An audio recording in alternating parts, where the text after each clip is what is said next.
എണ്ണയിൽ മുക്കി പൊരിക്കാതെ 5 മിനിറ്റ് കൊണ്ട് തന്നെ നമുക്ക് ഇതുപോലുള്ള അടിപൊളി സ്നാക്സ് ഉണ്ടാക്കാം.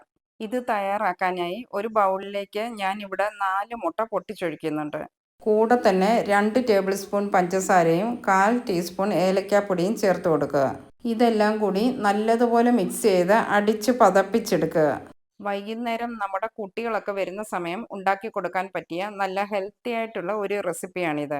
ഞാനിത് ഓവനിലാണ് ഉണ്ടാക്കി കാണിക്കുന്നത്. അതുകൊണ്ട് ഓവനിൽ വെക്കാൻ പറ്റുന്ന ഒരു പാത്രത്തിലേക്ക് അല്പം നെയ്യ് ഒഴിച്ചു കൊടുക്കുക.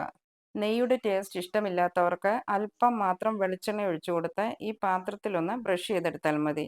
ഇത് ഓവനിലേക്ക് വെച്ച് കൊടുത്ത് 1 മിനിറ്റ് മാത്രം ചൂടാക്കിയെടുക്കുക.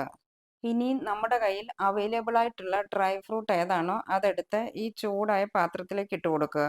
ഞാനിവിടെ കുറച്ച് ഉണക്കമുന്തിരിയാണ് എടുത്തിരിക്കുന്നത്. ഇത് വീണ്ടും ഓവനിലേക്ക് വെച്ച് കൊടുത്ത് 1 മിനിറ്റ് കൂടി ചൂടാക്കിയെടുക്കുക.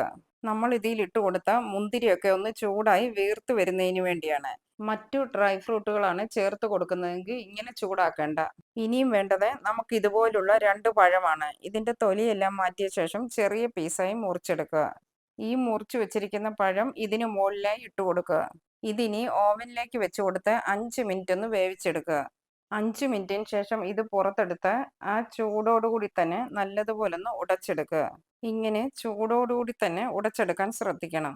അപ്പോൾ എല്ലാം പെട്ടെന്ന് തന്നെ ഉടച്ചെടുക്കാൻ പറ്റും. ഇനി എല്ലാം കൂടി നല്ലതുപോലെ ഒന്ന് ഇളക്കിയെടുക്കുക.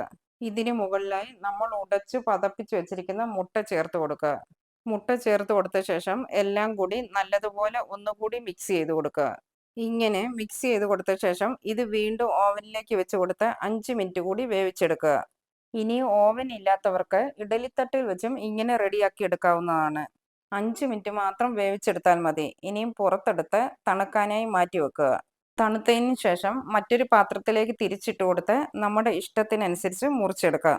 ഇത് കാണാനും നല്ല ഭംഗിയാണ്, അതുപോലെ തന്നെ കഴിക്കാനും അടിപൊളി ടേസ്റ്റാണ്.